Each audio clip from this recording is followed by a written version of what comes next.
I broke my back as a teenager and just found out 20 years later. Stay tuned for the story after the intro.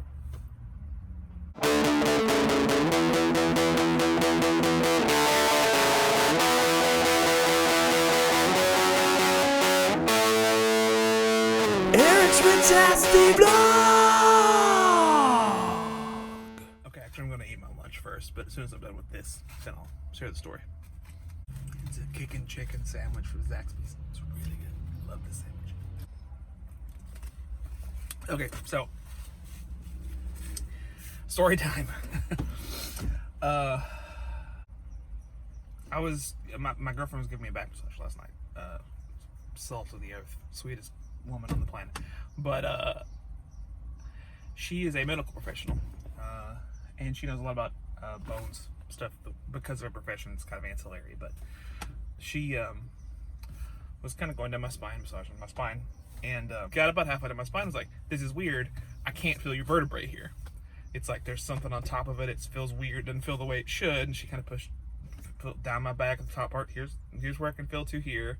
Back up from the bottom. Here's where I can feel to here. But then this chunk in the middle, I can't find your spine. I can't find your vertebrae there. And I was like, "What? What does that mean? Like, why?" She knows where that stuff would be because it's a major part of her profession. So I'm like, "That's weird." I was like, "Well, I had an X-ray done before when I had cancer."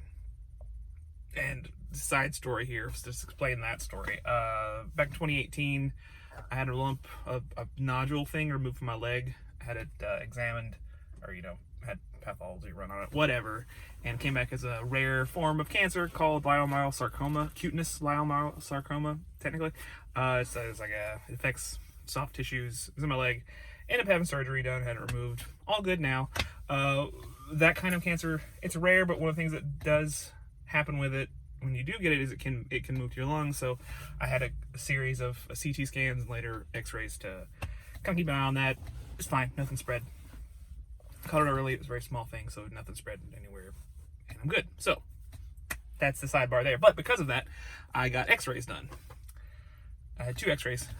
When I went on the app that has the information, later the website, they're about the same, that has the information about the X-rays, it didn't actually have the images on there because she wanted to see the images just to be like, I want to see what if they got pictures of your back.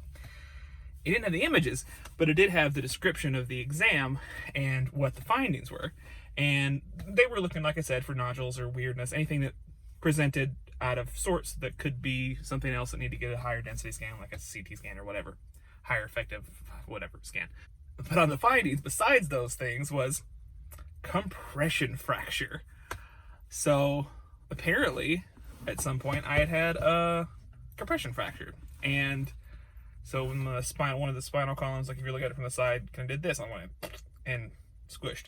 We haven't seen the actual images yet, so I don't know if it was one or multiple. I'm gonna try to get those images. But there's a whole lot more to unpack with this, though, because, well, first of all, I remember seeing that on the scan when I read the description, looking for the nodules and stuff, and I was like, well, that's weird. I've never hurt my back. Like, I don't remember breaking it or anything. Like, I would have remembered breaking my back, right? So I just kind of passed it off as like, I had to look up see what it was, because I didn't know what a compression fracture was or anything, and at the time I was like, okay, well, maybe it was just something, I don't know, maybe they misread it or something. It's on both of the exams, but both the X-rays have this mentioned, so I don't think they misread it both times. And especially after she felt it, there's a high likelihood that I have a compression fracture in my back, that it's been there for, and here's the fun part, about 20 years, maybe over 20 years. Because I figured out when this was. My mind immediately, after I sat and thought about it for a few minutes, went to middle school, or between middle school and high school. I'm pretty sure it was the year that I played in a pony league baseball team, between 8th and 9th grade, I think, the summer between those 2 grades. So like middle high school transition summer. And I hurt my back, sliding. Is what I'm pretty sure it was from. It's only like really concussive this I had in a bed. I didn't get hit or anything, but I slid, and when I slid, I kind of looked like everybody said I always looked weird or like just crazy when I slid. Like it was a very like bam, concussive slide. So not too long after that, or because of that, I had some severe back pain. The way I described it I remember describing it to like my mom and the doctor that I saw at the time. We'll get there. That it felt like just bones rubbing directly together. And so mom took me to the doctor, a local medical facility, a small town one, but they did an on-site x-ray, didn't find anything but a lead vest on. My girlfriend said that was probably a bad idea. They shouldn't have done the lead vest because it probably made the images worse. And did an exam, said, no, you're fine. Back's not broke. Nothing's hurt with your back. Just do these stretches. And the stretches will help you regain mobility. And I was like, okay. I'm going to put this picture right here. These are the symptoms for a broken back when you have a spinal compression fracture. I had all those. I was fine laying down in the bed. When I got up to walk around, it was excruciating pain. When I tried to stand up, it was excruciating pain. Getting up out of bed was excruciating pain. Basically, at bare minimum, I should have been on bed rest and had a back brace, and never had any of those because they just said I was fine and I needed to do stretches, but didn't treat the actual issue. should have been in a cast, a brace rather, not a cast but a brace. Should have been in bed rest. Probably there are surgeries that you can have that basically, the way my girlfriend described it and the way I read online was it basically like inflates that back, like pushes that back up. They do like an injection and it makes that part of your spine expand back. Long term, I'm pretty sure it's the reason I have a hunchback when I'm sitting over. I can't really show it on the screen here, but I'll put a picture of it. You can clearly see my back has this bend in it that shouldn't be there. It probably made me shorter. My dad's like 6 feet and I'm like 5'8" on a good day, 5'8", 5'9". I probably lost an inch or two because of that. It was kind of in that last growth spurt age, so it probably affected that too, more than likely. That made me a little shorter. I've had chronic back pain since then, and I always thought it was strange having chronic back pain, but I always thought it was related to that injury, not knowing that injury was a broken back. So my muscles had to adjust to carrying around a broken back, and I'm lucky that I can walk. I think at this point, I worry about it like down the line, like whether or not it's going to affect my ability to walk as I get older, how it's going to affect my spine. So all those things are concerns. I'm going to go see a professional. I'm going to go see a doctor and try to get into like a specialist for it, just to see if I can, what my prognosis is and what I need to do as far as like if I can do maybe physical therapy to try to help it, or if there's anything that can be done about this point. Probably not, because my physiology is adjusted to being having a broken back for over 2 decades at this point.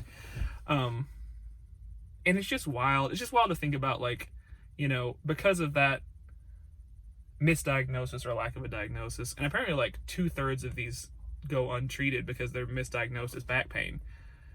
But yeah, I had no idea that I literally was walking around with a broken back for, probably months. I guess it's still probably technically considered a broken back, depending on how the bones are healed at this point, but it's like, they're healed like this, so it's like, a permanently effed up back. I don't have an ending for this other than just like, I'm going to get the images from the last x-ray that I got and try to get the ancient images, if they still have them somewhere, from the original x-ray that I got at the time. Just because, like I said, my girlfriend can look at these things and tell me a rough idea if they, what was going on. And then I'm going to seek treatment and stuff from then on. But it's just it's kind of awful, right? Like, my parents did what they were supposed to. They took me to the doctor. The doctor said, you're fine. And I wasn't. And it's, like I said, chronic back pain, whole life.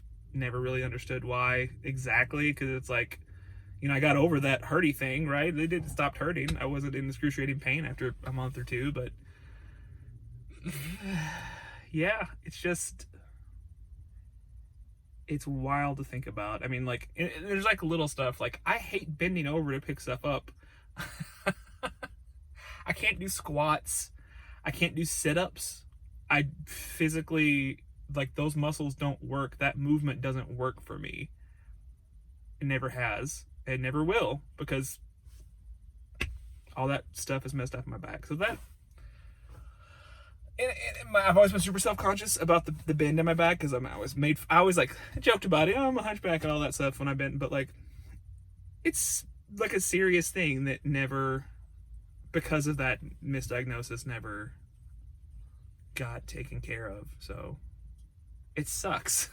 It sucks, like, that I'm only finding out about this, decades later, when I can't really do anything about it other than just like try to do some maybe physical therapy or something. I don't even know. Like I said, I don't know what the prognosis on this is going forward. But I guess my takeaway from this is, like, I really want to make sure that if my kids, if something happens to them and they hurt themselves and they say that they've hurt themselves, that I really want to, and this is not a knock on my parents at all. They didn't know this, but I kind of want to try to make sure that I'm an advocate for my kids, having gone through this now and knowing that I could have had help, had the doctors have, done the right thing, had the X-ray tech, whoever screwed it up.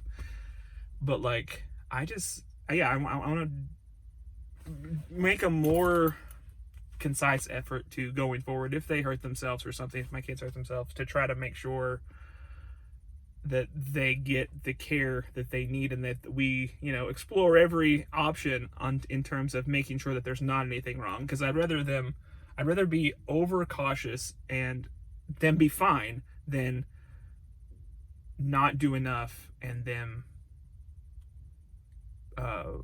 not get the help that they need and end up having long-term repercussions from it. And again, that's not a knock on my parents. They're the best parents that have ever existed. They were just told by medical professionals that I was fine, and I was told that, so we didn't do anything else about it. That's all I got.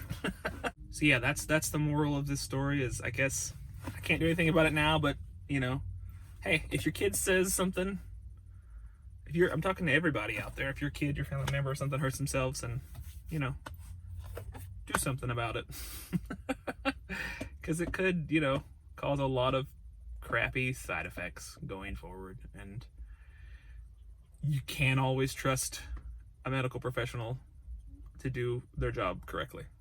So that sucks. Good job, American medical system. Glad we pay so much money for you. Anyway, see y'all tomorrow. Peace.